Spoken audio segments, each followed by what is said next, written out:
Hello everyone, good evening. कैसे हैं आप लोग? एक बार हमें क्लियर कर दीजिए कि मेरी वॉइस क्लियर है आप लोगों को और स्क्रीन भी विजिबल है। और दूसरा, अगर आप अभी तक आपने हमारे चैनल को सब्सक्राइब नहीं किया तो please subscribe my YouTube channel और बेल आइकन्स को जरूर प्रेस करिए, तभी नोटिफिकेशन मिलेगा आपको। ठीक है, हमारा एप्लीकेशन डाउनलोड नहीं किया तो प्लीज़ डाउनलोड करिए हमारा एप्लीकेशन गूगल प्ले स्टोर से, ICNT कॉलेज, क्योंकि इस पर हम लेटेस्ट टेक्नोलॉजी पे और जो इंडस्ट्री रिक्वायरमेंट है उससे रिलेटेड लाइव ट्रेनिंग लेते रहते हैं, आपको अपडेट मिलेगा। तो चलिए शुरू करते हैं इस क्लास। आज का जो हम टॉपिक ले लेते हैं, ड्राइव एनक्रिप्शन बिट लॉकर। ठीक है, जैसा कि हम इसके बारे में बता दें, ये बिट लॉकर क्या होता है।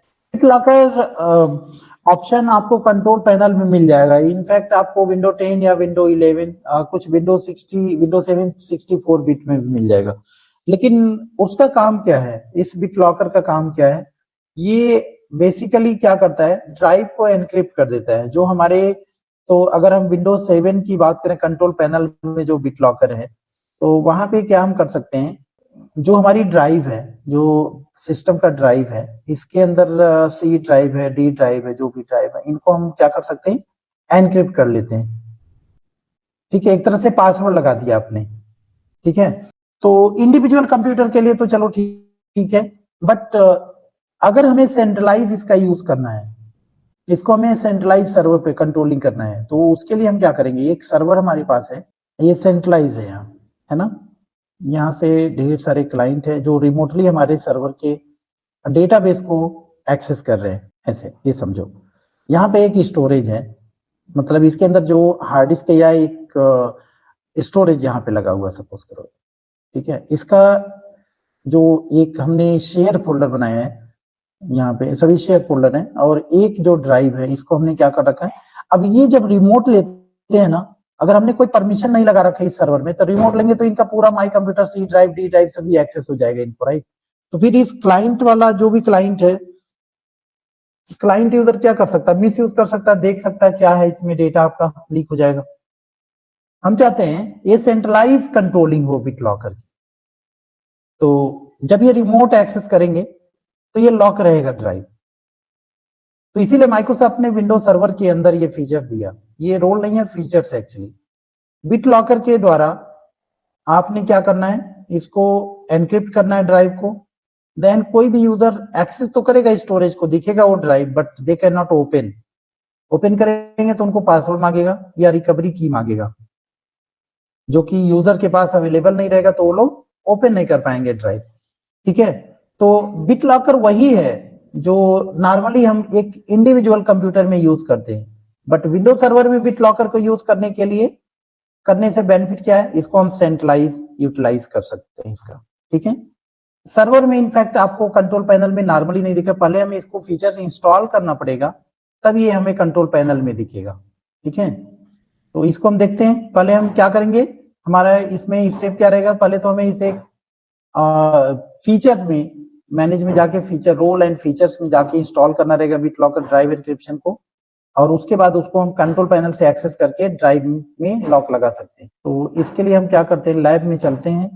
डोमेन सिस्टम बिट लॉकर, हाँ वही तो है ना, domain system bit locker. Domain के लिए ये तो है, अगर हम रिमोटली वो कर रहे हैं। ठीक है, तो यहाँ पे हम क्या करते हैं, हमने एक सर्वर को ओपन किया।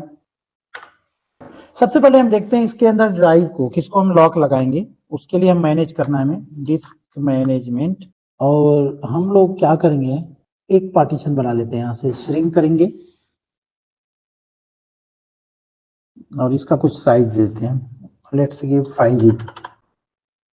एक छोटे साइज के डिस्क हम लोग लेते हैं, डिस्क नहीं उसी में से हम ड्राइव बना लेते हैं, एक वॉल्यूम बना ले रहे हैं जो हमारी एग्जिस्टिंग डिस्क है उसको सिंक्रोनाइज करके। ठीक है, और इसका ड्राइव लेटर हो गया E, इसके अंदर कोई डेटा रखते हैं। ओके, अब हम क्या करेंगे, यहाँ जाके देखते हैं कंट्रोल पैनल में। कंट्रोल पैनल में इसको एक्सप्लोर करेंगे। क्या बिट लॉकर आपको दिख रहा है इसमें? नहीं दिख रहा है, नहीं दिख रहा है ना, कहीं पे बिट लॉकर नहीं है। तो हमें क्या करना है, इसको पहले इंस्टॉल करना रहेगा। तो सर्वर मैनेजर में जाओ, मैनेज में जाना है और यहाँ से इंस्टॉल कर देना है। ये रोल में नहीं रहेगा, एक बार और नेक्स्ट करो, फीचर्स आएगा, इसके अंदर आपको बिट लॉकर ड्राइव एनक्रिप्शन देखने को मिलेगा। तो लेट्स गेट डाउन और यहाँ पे कहीं देखने को मिलेगा drive encryption BitLocker network unlock. अगर हम कोई स्टोरेज यूज कर रहे हैं वहां पे हम लगा सकते हैं इसको। अगर हम स्टोरेज लगा रहे हैं तो ठीक है, तो यहाँ से हम क्या करना है, हमें रीस्टार्ट करना है। जब इंस्टॉल हो जाएगा तो ये रीस्टार्ट हो जाएगा। तो ये रीस्टार्ट हो गया, देखते हैं BitLocker आ गया। कभी कभी एक बार रीस्टार्ट करने में नहीं होता तो फिर दोबारा हमें रीस्टार्ट करना होगा, दूसरी बार तो वही आ जाएगा।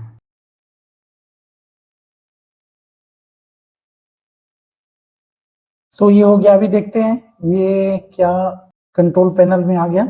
यस, यहाँ देखो कंट्रोल पैनल में आ चुका है। ठीक है, तो BitLocker सिंपली आपने इस पे क्लिक करना है, देखो, और जो जो ड्राइव हमारी इसमें रहेगा वो सभी यहाँ आ जाएगा। तो हमने अभी नया ड्राइव एक बनाया है, ये वॉल्यूम ई ड्राइव। हम इसी को लॉक करते हैं, इसी पे BitLocker अप्लाई करते हैं। जस्ट क्लिक करना है और टर्न ऑन BitLocker ऐसे कर देंगे। और हमारे पास दो ऑप्शन रहेगा, एक तो हम पासवर्ड का यूज कर सकते हैं, दूसरा रिकवरी की यहाँ पे हम कर सकते हैं। और अगर स्मार्ट कार्ड के लिए डिवाइस है तो हम स्मार्ट कार्ड का भी यूज कर सकते हैं। ठीक है, तो फिलहाल हम यहाँ पे क्या करेंगे, एक पासवर्ड लगा देंगे। पासवर्ड दे दिया। अब ये कह रहा है यहाँ पे कि ये रिकवरी की इसका आप चाहो तो प्रिंट कर लो, चाहो तो सेव कर लो इसे, या तो फ्लैश ड्राइव उसको बना लो। इसको सेव कर लेते हैं, कहीं पे सेव कर लो। जस्ट मैं इसको डेस्कटॉप पे सेव करता हूँ और just click next next next, और यहाँ से अब स्टार्ट हो जाएगा। तो बहुत छोटी सी ड्राइव है इसलिए क्विकली हो जाएगा, इसमें टाइम नहीं लगेगा। और देखो यहाँ पे लॉक आ गया। एक बार हम कंप्यूटर को रीस्टार्ट करेंगे। इस संडे को हम लोग 4 घंटे क्लास करने वाले हैं। ठीक है, और इस संडे को हम टारगेट करेंगे फेल ओवर क्लस्टरिंग करने के लिए। फेल ओवर क्लस्टरिंग क्लास कम से कम 3 से 4 घंटे होगा, मिनिमम 3 आवर्स रहेगा। तो आप लोग प्लान करके रखना। अब जब माई कंप्यूटर पे आप जाओगे ना, देखो ये लॉक लग गया यहाँ पे। अब जब अभी इसको एक्सेस करेंगे, हम क्लाइंट को अभी लॉगिन नहीं करना चाह रहे हैं, क्लाइंट को फिलहाल लॉगिन नहीं करेंगे।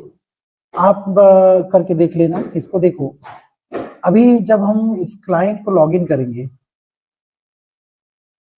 यहाँ पे मान लो यहाँ पे कोई यूजर लॉगिन है और रिमोटली हम एक्सेस कर रहे हैं, जैसे RDS हम यूज कर रहे हैं सपोज करो, तो RDS के केस में हम क्या करते हैं, सर्वर को एक्सेस कर लेते हैं पूरा। MSTSC करके करते हैं ना कमांड, MSTSC ऐसे कमांड, तो सभी कुछ आ जाता है, ड्राइव सारा दिखेगा हमें, बट हम उसको ओपन नहीं कर पाएंगे, उस पर्टिकुलर ड्राइव को ओपन नहीं कर सकते, देख नहीं सकते, स्टोरेज हमारा ब्लॉक रहेगा। ठीक है, तो ये सेंट्रलाइज लेवल को यूज करने के लिए हम लोग इसका यूज करते हैं। स्टोरेज मतलब ये भी एक फाइल सर्वर जो हम पढ़ रहे हैं, फाइल सर्विसेज में क्या पढ़े हम, FSRM पढ़े हैं क्या, कोटा लगा देना अपने डिस्क में या फोल्डर में। फिर हमने DFS देखा है ना, कि किसी भी फोल्डर को हम किस यूजर को क्या राइट्स देना चाह रहे हैं। ठीक है, तो उसी की कड़ी में आगे ये है कि अगर हमें किसी ड्राइव को ही हमें ब्लॉक कर देना है, ड्राइव को हमें लॉक कर देना है, तो उसके लिए हम सेंट्रलाइज यूज कर सकते हैं इस BitLocker को। ठीक है, तो आप में से कोई लैब अगर कर रहा होगा ना, लैब करेगा तो इसको लॉगिन करके देखना। ठीक है, क्लाइंट पे लॉगिन करो और इसको आप देखना, एक्सेस करो MSTSC देके। MSTSC सबको मालूम है ना, सब लोग जानते हैं MSTSC कमांड। MSTSC क्या होता है बताइए, कोई ऐसा है जो नहीं जानता है MSTSC कमांड, MSTSC। तो जब MSTSC करके आप एक्सेस करेंगे ना सर्वर को, तो वहां पे अब सारे ड्राइव दिखेगा सर्वर के, बट वो लॉक रहेगा क्लाइंट में। ठीक है, वो लोग कोई काम नहीं कर पाएंगे उसमें, रीड नहीं कर पाएंगे।